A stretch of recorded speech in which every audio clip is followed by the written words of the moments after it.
నేను నడుస్తున్నాను. ఎప్పటిదాకా అంటున్నాడు అంటే గర్భమున రూపించబడినది మొదలుకొని కదా, తల్లి ఒడిలో కూర్చుండినది మొదలుకొని ముదిమి వచ్చు వరకు నిన్ను ఎత్తుకొని దేవుడు నేనే అని వాక్యం సెలవిస్తుంది. అవును, తల్లి మరిచిన తండ్రి మరిచిన విడమని దేవుడుగా ఉంటున్నాడు. ఒక సమయంలో వారైనా మనుషులు కానీ నేను నిన్ను మరువను అని చెప్పి ప్రభు మాట్లాడుతున్నాడు.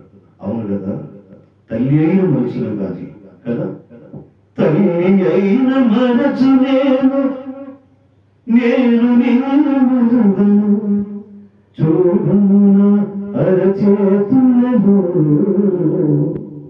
నిన్ను చెక్కియున్నాను,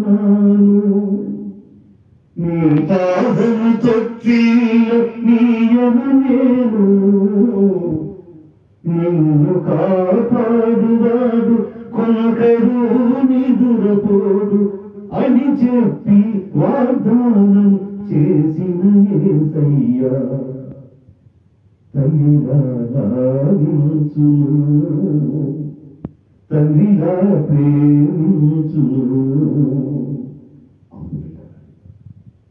తల్లి అయిన మనసునేమో కానీ తండ్రి అయినా ఈ లోకపు తండ్రి అయినా మనల్ని విడిచిపెట్టునేమో కానీ ప్రభు అంటున్నాడు నేను నిన్ను మరువను.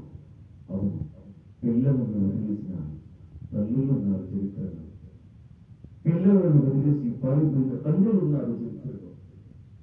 కానీ తల్లి మరిచిన తండ్రి మరిచిన మరువని దేవుడుగా ప్రభువైన యేసుక్రీస్తు మనతో కూడా ఉన్నాడు. ఎంత గొప్ప దేవుడు కదా, సదా ఆయనను స్తుతించిన ఆయన రుణము తీర్చుకునేది. ఆయనను మనము ఎంత స్తుతించిన తరగని ఒకరి తల్లి వారిని ఆదరించినట్టు, ఒకరి తల్లి వారిని వాదముల మీద ఆదరించినట్టు, ఆడించినట్టు నేను వారిని ఆదరించను. ఒకరి తల్లి వారిని ఆదరించినట్లు నేను వారిని ఆదరించను. సియోనులో వారిని నేను ఆదరించను. అవును, దేవుడు ఆదరించే దేవుడుగా, మనల్ని బలపరిచే దేవుడుగా, మనల్ని స్వస్థపరిచే దేవుడుగా